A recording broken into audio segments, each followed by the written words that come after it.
E aí, Vascaíno, qual é a sua opinião sobre o Alberto Valentim? Você acha que ele já devia ter ido embora? Você está disposto a dar mais uma chance para ele? Ou você gosta do trabalho do nosso técnico? Pera. Não responde ainda. Deixa eu dar minha opinião primeiro.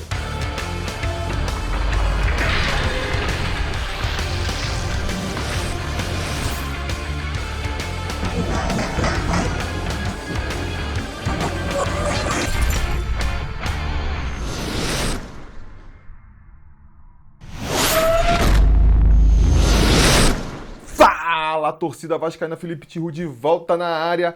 Hoje para comentar aí sobre Alberto Valentim, né? O assunto que não sai da boca dos vascaínos. Muita gente pedindo a cabeça dele, muita gente achando que ele deve ter mais uma chance sim. A gente já tratou desse assunto no ano passado, no finalzinho do ano passado eu fiz um vídeo para comentar sobre a situação do Valentim. Se você tem curiosidade de ver, eu vou deixar o link para você aqui na descrição.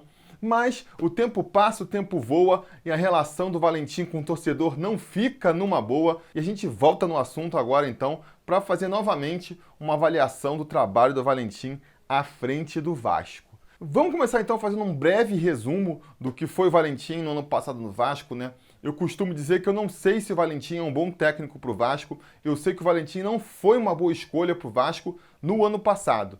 Para o momento que o Vasco passava, a escolha de um técnico com o perfil do Valentim não foi a melhor opção. O Valentim é um técnico novo ainda, né? Tem poucos trabalhos, não tem essa experiência de ser bombeiro, de chegar para tirar um time de uma crise, e a gente viu como o Vasco sofreu por conta disso. Os primeiros 5 jogos do Valentim à frente do Vasco foram 5 derrotas. Eu acho que ele chegou com uma mentalidade de tentar impor ali a sua filosofia, de fazer um time jogando de uma maneira mais complexa, e precisou passar aí por 5 rodadas para perceber que daquele jeito não ia rolar. A partir daí, ele mudou a estratégia dele em relação ao Vasco, botou os pés mais no chão, criou uma estratégia menos ambiciosa e simplesmente tentou fazer ali cumprir a sua missão de não deixar o Vasco cair, missão que ele completou ali na risca, né? A gente teve que aguardar até o último minuto do último jogo do campeonato para poder respirar aliviado e saber que não seríamos rebaixados. Tem um pensamento aí atribuído ao Truffaut, né, aquele diretor de cinema, que dizia mais ou menos assim: fazer um filme é que nem fazer um passeio a cavalo no Velho Oeste. Você sai esperando um passeio tranquilo e pela metade do caminho a sua única preocupação passa a ser se segurar no cavalo e tentar voltar vivo. Eu acho que essa frase, esse pensamento, meio ilustra a situação do Valentim no ano passado, né? Chegou cheio de sonhos, cheio de ambições, mas da metade para o final ali do seu trabalho, a única preocupação dele era mesmo chegar vivo no final da temporada, chegar com o Vasco na primeira divisão. Por conta disso, eu acho que muito pouco do trabalho do Valentim do ano passado pode ser aproveitado esse ano. Então, aquele discurso de que o Valentim já está 6 meses à frente do Vasco e ainda não tem uma cara para o time e ainda não conseguiu trazer resultado, eu acho que ele não se sustenta muito por conta disso, né? Na verdade, esse trabalho do Valentim, ele começou agora, começou no começo do ano, porque do trabalho do ano passado não dá para aproveitar nada. Como é que você vai aproveitar um trabalho de um time que terminou ali escapando do rebaixamento na última rodada? Você tem que aproveitar o trabalho de um time que termina no auge, né? Termina bem, conseguindo uma classificação para a Libertadores. Seria o caso do Vasco de 2017, por exemplo, né? Ali o Vasco cresceu no final da temporada, poderia ter começado 2018 continuando o trabalho. O problema foi que rolou uma mudança ali de administração, né? Uma mudança de presidência. O presidente anterior fez questão de desmontar o time inteiro para ferrar o seu sucessor, e isso atrapalhou um pouco. Mas ali fazia sentido você continuar no trabalho, né? Nesse caso agora, ano passado, não, né? O Valentim fez o que foi necessário ali para segurar as pontas, mas pouco eu acho que ele pôde levar de um ano para o outro. O que ele leva de experiência é como funciona São Januário, né? Conhece as pessoas com quem está trabalhando, tanto acima, o Campelo, o Alexandre Faria, quanto abaixo, né? Tem um conhecimento melhor do elenco, pôde ajudar aí nas contratações. Esse conhecimento realmente ele vem transferido para esse ano. Agora, em termos da equipe mesmo, estilo de jogo, táticas, eu acho que realmente não tinha nada para aproveitar. O trabalho começa praticamente do zero agora em 2019. E a partir daí, tem que ser dado ali uma confiança para o treinador, né? No final do ano, no final da temporada, foi o momento em que o Vasco fez esse balanço, né? Considerou se deveria ficar com o Alberto Valentim ou não. chegou a considerar trazer outros técnicos, né? Falou-se muito do Abel, de trazer o Abel para o Vasco, acabou não rolando, mesmo com a proximidade entre o Abel e Campelo, foram amigos, trabalharam juntos no Vasco, isso não sensibilizou o Abel, preferiu ir para um clube onde ia ganhar mais, onde ia ter um elenco mais talentoso em mãos, e se isso serviu para o Abel, que tem uma relação pessoal ali com o Vasco, que dirá outros treinadores de ponta, né? Então a realidade fica escancarada nesse momento. Não dá para o Vasco pensar em técnico de ponta. Não tem dinheiro para trazer, os próprios técnicos não têm interesse e acho que não vale a pena mesmo se arriscar para trazer um técnico, porque não existe técnico à prova de falhas. Você trazer um Abel, você trazer um Mano Menezes, um Cuca, um Felipão, não é garantia de nada. Nenhum desses treinadores tem 100% de aproveitamento. Você traz e tem garantia de que ele vai fazer um bom trabalho. Todo mundo já fez trabalhos ruins aí e o salário dos caras é alto. E o problema de você trazer um treinador caro e ele não conseguir fazer um trabalho bom é que aí você tem que demitir o treinador e fica com um baita de um problema nas mãos, né? Porque você continua tendo que pagar o salário do treinador, você tem que desembolsar ali uma quantia grande na rescisão e tem que gastar dinheiro contratando o próximo. Então não dá, é complicado, não dá para gastar muito dinheiro com o treinador na situação que o Vasco está. E mesmo que desse, mesmo que o Vasco tivesse disposto a fazer sacrifício, tem que ver se o treinador vai querer, né? Porque além da questão financeira, ainda tem a questão do elenco. Se você vai gastar todo o dinheiro com um treinador, que jogadores você vai dar à disposição para ele? Será que ele vai querer treinar um elenco fraco ou será que ele vai preferir escolher outras propostas que ele vai ter aí, onde vai ter elencos mais fortes, capazes de disputar grandes títulos? Então não dá para trazer treinador de renome, treinador de peso, que nem vocês pedem, não é garantia de nada também. A última vez que teve esse discurso aí foi lá em 2013, né, quando a torcida estava na bronca com o Cristóvão Borges e ficava falando que o Vasco tinha que trazer treinador de ponta, trouxe o Paulo Tuori, a gente viu lá a desgrameira que deu, então esse discurso também de que um técnico de ponta resolveria tudo, eu não concordo muito não, e mais do que isso, repito, não dá para trazer. E a diretoria do Vasco, diante dessa realidade, ela pensou, bom, quais são as alternativas agora? A gente pode demitir o Alberto Valentim e trazer um outro técnico desconhecido, um outro técnico aí em ascensão. Vai ser um técnico que também vai vir com a desconfiança da torcida, porque se trouxesse um treinador que está começando agora, ia ter desconfiança de parte da torcida, dificilmente seria uma unanimidade. E teria o problema maior, que é o seguinte, né? Você ia ter que pagar o salário de 2 treinadores, porque o Valentim tem contrato com o Vasco até o final de 2019. Ele não é bobo nem nada. Quando chamaram ele para assumir a bucha ali de livrar o Vasco do rebaixamento, ele já falou, beleza, eu vou, mas eu quero um contrato até o final do ano que vem, porque eu quero depois poder fazer um trabalho desde o começo, né? Um trabalho com mais tranquilidade. Se vocês não quiserem acabar não dando certo, no mínimo ele ganharia ali o dinheiro dessa rescisão, né? Então, com certeza, isso pesou na hora de escolher o treinador ali, né? O Campelo e o Farias pensaram com certeza, a gente vai demitir o Valentim, vai ficar pagando ele até o final de 2019 para trazer um outro treinador, para pagar esse treinador também. Pode não dar certo, no meio do ano a gente tem que demitir esse, vai trazer um terceiro e aí vão se acumulando as dívidas. Por conta disso, resolveram dar mais uma chance para o Valentim, né? Avaliaram o trabalho dele como satisfatório e pensaram também que, para deixar um treinador aí contestado, vamos deixar esse mesmo, pelo menos vai sair mais barato. A partir desse momento, eu acho que começa uma nova etapa. É um novo projeto, é um novo trabalho. Com certeza o Valentim sentou com a direção e fez o planejamento e projetou o ano de 2019. Então ele falou assim, ó, galera, o meu pensamento para o futebol é esse, eu acho que a gente tem que jogar dessa maneira, eu acho que a gente precisa jogar, sei lá, com a marcação mais fechada, saindo em velocidade, transitando rápido a bola da defesa para o ataque. Por isso eu acho que a gente precisa de jogadores mais velozes. Então vou aconselhar aqui que vocês tragam o Rossi para mim. Eu vou indicar também aqui a contratação do Ribamar. São jogadores que são velozes, vão ajudar nessa transição, são jogadores que ajudam na marcação. Isso é importante na minha filosofia também, porque eu quero fazer um time combativo que marque desde a saída de bola. Eu estou pensando no esquema também aqui com um meio-campo bem técnico, então eu estou querendo apostar mais em volantes que saibam sair para o jogo. Aí nisso o Faria já falou, ó, a gente está aqui monitorando esse Lucas Mineiro, será que é uma boa contratação?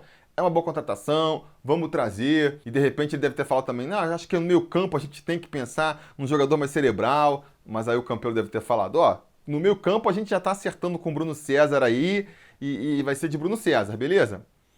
Tá bom, beleza, vamos aí. Enfim, eles tiveram essa conversa, na montagem do elenco. Com certeza tiveram uma conversa também na hora de projetar a temporada, então o Valentim deve ter sentado com o Daniel Gonçalves, que chegou aí para a parte física, e também com o Campilo e Farias, e falou, vamos fazer o seguinte, a gente começa o trabalho na pré-temporada, é pouco tempo, são 15 dias, não dá para fazer muita coisa, então vamos pegar parte do Carioca, eu vou botar a molecada mais nova que está chegando aí, que tem mais gás, a gente bota eles para rodar, aproveita para testar os jogadores, descansa os jogadores mais velhos, e vamos preparando o time para quando chegar no final do estadual, tá mais perto do ápice ali, para a gente poder entrar bem no brasileiro e conseguir atingir o ápice durante o brasileiro, né? E não chegar lá no final, chegar tão desgastado que a gente chegou no ano passado, quando a gente não conseguia nem terminar uma partida inteira, o time já estava botando os bofs para fora. Beleza? Então beleza, vamos fazer assim, vamos começar mais devagar, aumentando o ritmo aos poucos. Com certeza deve ter tido esse tipo de conversa. Eu não acredito que o Valentim está tirando tudo da cabeça dele, está fazendo tudo do jeito que ele quer, sem ter uma conversa com a direção, sem ter uma conversa ali com o presidente. Uma vez que isso acontece, é difícil de você chegar no meio desse projeto e demitir o cara, né? Falar assim, depois de 6 jogos, então, não estamos satisfeitos. Pô, mas eu estou fazendo justamente o combinado. Pois é, mas não dá, vou demitir. É complicado, né? O começo de um projeto. É que nem eu falei no vídeo lá da pré-eleição contra o Resende. A analogia lá botânica. Se você compra uma mudinha de laranjeira lá, sabendo que dali a 6 meses é que ela vai dar laranja, não adianta depois de 2 meses, só porque a árvore cresceu mais do que você esperava, só porque a árvore já está grande, ficar irritado porque não dá laranja ainda. Você já sabia lá no começo que a laranja só viria dali a 6 meses, né? Se você queria a laranja já com 2 meses, tinha que ter comprado uma árvore maior, tinha que ter comprado a laranja direto, não comprado a laranjeira. Sabe, você faz o planejamento e a partir do momento que o planejamento está feito, você tem que seguir com ele. Não pode no meio do caminho querer mudar, porque isso só prejudica as coisas. Vai gastar mais dinheiro e não vai conseguir o resultado muitas vezes, né? É que nem eu falei, a laranjeira com 2 meses é a garantia que vai dar laranjas lá na frente, boas laranjas, muitas laranjas? Não é garantia. Mas uma vez que você apostou por essa filosofia, tem que seguir com ela até o final. E é normal que seja assim. Ninguém que vai treinar para maratona começa correndo 42 quilômetros. Tem uma maratona em novembro, vou começar a preparar agora. Então toda semana eu vou correr 42 quilômetros para quando chegar lá estar preparado. Ninguém faz assim. Vai chegar na hora da maratona morto. Você começa devagar, vai correndo, às vezes faz um treino mais intensivo, depois poupa de novo, porque o ser humano não é máquina. Você não consegue fazer os ajustes tão perfeitos e aí, a partir dali a máquina funciona direitinho, né? Se você botar um carro para dirigir 10 quilômetros, você bota o carro no máximo lá dirigindo a 200 km por hora, ele vai fazer 10 km em 200 por hora. Se você botar uma pessoa para correr 10 km no máximo da sua velocidade, sei lá quanto é que seria, 20 km por hora, ninguém vai conseguir. Você não consegue correr no máximo o tempo todo.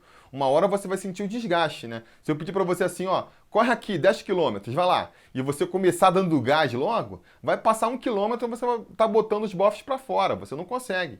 Talvez seja melhor você começar num nível mais lento, sentir como é que está ficando, vai acelerando aos poucos. Quando estiver chegando próximo do final, que você estiver mais sentindo gás, aí você gasta mais, aí você percebe, aqui eu posso dar um gás final, um sprint final, porque eu já garanto que completa os 10 quilômetros. Então, no futebol, a gente tem que pensar da mesma maneira, pensar a temporada como um todo. Não dá para querer chegar agora em janeiro e falar, por que o time não está jogando bem pra caramba, tá todo mundo descansado, não estão tendo desgaste. Não estão tendo desgaste, mas também estão sendo preparados mais lá para frente. De repente estão recebendo uma carga maior de treinamento físico, né? Estão com a musculatura meio dura ainda, então não conseguem reagir em campo, ou então não estão ainda com o preparo físico completo, né? É uma escadinha que vai subindo para não se desgastar tudo e não vão conseguir dar o máximo. Repito, é um jogo de paciência, a gente tem que ter paciência. Eu sei que é fogo, a ansiedade bate forte, a gente quer ver logo o time jogando o máximo, a gente quer logo projetar o que pode acontecer, mas é um jogo de paciência, não dá para querer que em janeiro, em fevereiro, o Vasco já esteja jogando como vai estar jogando lá em setembro, outubro. Ninguém consegue manter o mesmo nível de futebol durante uma temporada inteira, todo mundo oscila. Então se você consegue planejar para o time ficar numa crescente e chegar no ápice no momento certo, vai ser bem melhor. O que vocês preferem? O Vasco voando agora, ganhando o estadual e depois lutando para não ser rebaixado de novo no final do ano? Ou um Vasco pode até ganhar o estadual, mas jogando numa crescente e atingindo seu ápice lá no brasileiro, que é quando vem os jogos mais importantes? Todo mundo vai preferir mais no brasileiro, né? Então acho que a gente tem que ter isso em mente. Felipe, mas tem outros times que estão aí jogando bem, que também estão com o mesmo problema do Vasco e estão jogando melhor. Galera, Cada clube vive uma realidade e cada clube encara os seus problemas de uma maneira. Que nem a gente já comentou aqui, né? Se o time terminou um ano numa crescente, com um trabalho já bem encaminhado, ele já começa um patamar na frente agora em 2019. É um trabalho já começado que ele só está dando prosseguimento. Diferente de um clube que terminou mal o ano anterior e está começando um projeto do zero. Tem questão de qualidade do jogador, qualidade do elenco. São várias coisas que a gente tem que levar em consideração na hora de avaliar o planejamento de cada clube. Cada um que cuide do seu, né? Até porque, vamos ver aí esse clube que está começando bem aí, que vocês estão falando, clube tal começou benzão e o Vasco está mal. Beleza, vamos ver daqui a 6 meses como é que esse clube vai estar. De repente ele está fazendo o planejamento errado aí que a gente comentou, né? Vamos ver. Felipe, você não está entendendo. O problema do Valentim é o seguinte, ele é muito retranqueiro. Não dá para o Vasco ter treinador retranqueiro. Esse é um discurso que a gente ouve muito também, né? Primeira coisa, eu não acho que o Valentim seja retranqueiro.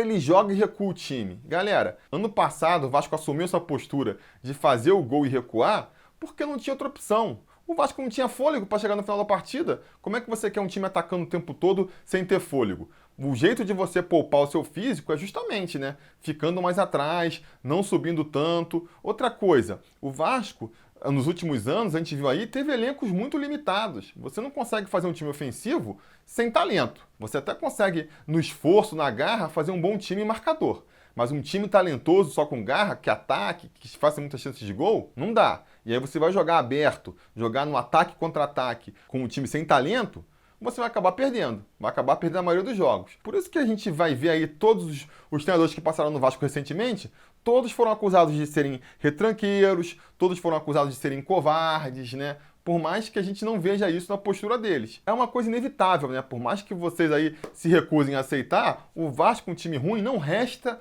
outra possibilidade a não ser montar um esquema mais cauteloso. Se você não monta um esquema mais cauteloso, mais preocupado em não tomar gol do que em fazer gol, vai perder a maioria dos jogos e vai acabar sendo demitido.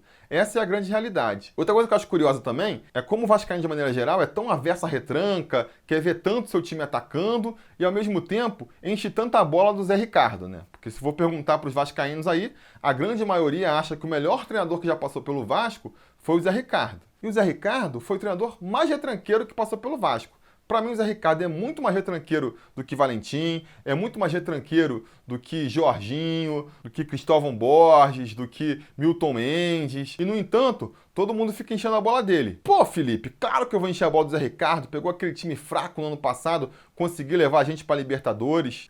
Então tá bom. Então a gente tá chegando aí no entendimento. A questão não é ser retranqueiro ou não. A questão é apresentar resultado ou não, né? Porque como é que o Zé Ricardo conseguiu levar a gente para Libertadores? Fechou o Vasco na defesa ali, se preocupou de não tomar gol. Se conseguisse fazer um gol, melhor. Se não conseguisse, o importante era a gente garantir que não ia sofrer gol também. Com isso, conseguiu uma série de empates, uma vitória aqui, outra ali, e conseguiu ponto suficiente para chegar na Libertadores. Ou seja, a questão não é ser retranqueiro, ser ofensivo, não é o estilo de jogo, é a produtividade do treinador, né? A eficiência do modo de jogo dele. Então, vamos esperar para ver aí como vai ser a eficiência do time do Valentim. Eu, com certeza, né? Se eu puder escolher, quero o Vasco jogando para frente, dominando a partida o tempo inteiro, dando espetáculo. Se não for possível, se a solução for um jogo mais fechado, uma retranca, sair para contra-ataque, também pode ser, também pode ser. O que eu quero ver no Vasco é eficiência. É um time que ganhe mais do que perca, que consiga um aproveitamento bom na pontuação, isso que é o importante.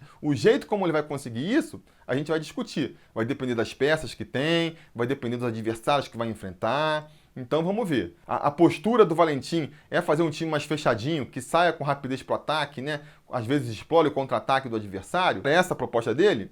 Beleza. Se funcionar, se isso trouxer mais vitórias para o Vasco, para mim tá valendo. Eu quero ver um Vasco competitivo. Não me importa tanto qual é a estratégia que o técnico vai fazer para conseguir isso. Portanto, eu acho que a gente tem que ter paciência com o Valentim, sim. Tem que esperar, é o começo de um trabalho, é um trabalho que está funcionando até aqui. O Vasco, mal bem, está invicto na temporada ainda, está aí com 100% de aproveitamento do estadual. Deu aquela derrapada na Copa do Brasil ali, que quase custou a nossa classificação na competição, é verdade. Mas o importante é fazer os ajustes para que isso não aconteça mais, né? O importante é ver que as coisas estão sendo feitas com propósito, que existe um planejamento por trás ali. Por mais que ao longo da temporada, isso é óbvio, sempre vai ser assim, o Valentim vai ter que fazer um ajuste ou outro ali para se acomodar de acordo com a realidade. Houve já esse ajuste contra o Resende, né? O que eu esperava que fosse acontecer, aconteceu. O Vasco vinha segurando mais ali o cabresto no começo da temporada. Esse foi o motivo, a retranca desse começo de temporada que o pessoal falou. Para mim não era retranca nenhuma. Era ali o Vasco se poupando para o restante do ano. Então, claramente, fazia um gol e passa a cozinhar a partida para não desgastar os jogadores, para não contundir jogadores. Dá para condenar essa estratégia, uma vez que o Vasco está aí 100% no campeonato estadual? Para mim, não dá muito para criticar. Ou você vai me dizer que se o Vasco tivesse goleado o Americano, tivesse goleado o Madureira, tivesse goleado a Portuguesa, em vez de ganhar dos 3 de 1-0, isso faria muita diferença para o campeonato, faria muita diferença para o Vasco. Para mim não faria. Então a estratégia tem sido mais ou menos certa. Agora contra o Resende, o Valentim percebeu que precisava fazer um agrado maior para a torcida, precisava ganhar um pouco a simpatia da torcida, soltou um pouco mais o time já conseguiu responder em campo aí, mesmo sem fazer um grande futebol, já conseguiu ganhar por um placar mais elástico. Isso trouxe os seus reveses também. Thiago Galhardo está machucado, pode desfalcar o Vasco aí na final. Então, todas essas coisas, elas vão sendo balançadas aí na hora de projetar o futuro do Vasco. A gente está jogando com um elenco limitado, não é um elenco super talentoso. Então, as apostas têm que ser feitas ali no limite, né? Aquela história do cobertor curto, sabendo que se você puxa para um lado, vai estar sobrando o pé do outro. Infelizmente, essa é a realidade do Vasco. Então, agora a gente tem que acreditar no processo, tem que acreditar. Tem alguma garantia de que vai funcionar lá na frente? Não tem garantia, né? Mas mudar tudo agora, tão pouco tem garantia de que vai funcionar. Então vamos deixar o Valentim seguir na sua proposta aí. O importante, mais do que ver o Vasco jogando bem agora, é ver o Vasco crescendo ao longo da temporada. Isso que é importante, né? Ver o time do Vasco encorpando, ganhando cada vez mais consistência. Se a gente conseguir ver essa curva de evolução, é porque o Vasco está no caminho certo. O preocupante é se o Vasco começar a jogar bem, depois joga melhor ainda e de repente, pum, tem uma queda de produção, começa a jogar mal de novo, passa 2, 3 jogos e o Valentim não consegue acertar o time novamente. Aí, isso é preocupante. Quando o time começa a perder rendimento, isso é preocupante. O time começar com rendimento baixo e ir crescendo aos poucos, isso não me incomoda não. Eu acho que isso faz parte do processo mesmo. A gente também, uma coisa que eu vivo falando, né? O vascaíno vive falando que Campeonato Carioca tem que ser usado de laboratório, Carioca tem que ser usado como preparatório para o resto da temporada. Então a gente não pode, ao mesmo tempo, defender esse discurso e ficar pedindo cabeça de treinador, porque no Carioca o Vasco não está jogando bem, o Vasco não está jogando do jeito que a gente espera, sabe? Eu acho que existe uma incoerência aí. Por conta disso, eu vou tentar ser coerente no meu discurso, pelo menos. Eu acho que o estadual tem que ser usado como preparatório, sim. Não é que tem que abrir mão do estadual, mas até por conta do regulamento, o estadual só vai valer mesmo lá na fase final, né? Quando for as semifinais do estadual. Vai ser bom se vencer a Taça Guanabara? Vai ser bom. A gente vai poder comemorar, vai poder tirar uma onda com os rivais, já vai estar garantido lá na final, beleza. Mas se perder também, não tem problema. A gente ainda consegue ser campeão estadual e a gente consegue, mais importante, fazer uma boa temporada daqui pra frente. Então eu vou confiar nisso aí e não vou fazer maiores cobranças em cima do treinador até começar o Campeonato Brasileiro, que aí vai ser quando a gente realmente vai ver quem tem garrafa vazia para vender. Beleza, galera? Mas digam nos comentários, então, a opinião de vocês. Agora vocês podem deixar. Dizendo nos comentários, você tá gostando do Valentim? Quer que o Valentim saia? Vai dar mais um voto de confiança aí? Digam nos comentários. Não se esqueçam também de apoiar o canal, caso vocês queiram que a gente continue com esse trabalho. Vocês podem apoiar a gente tanto pelo Apoia-se a partir de R$5, como se tornando membro aqui do canal. Vão ter vantagens também por conta disso. Entrem lá e vejam aí quais são os benefícios de se tornar um apoiador do canal. Não se esqueçam também de curtir o vídeo, assinar o canal, voltar amanhã, que agora é vídeo todo dia, e a gente vai se falando.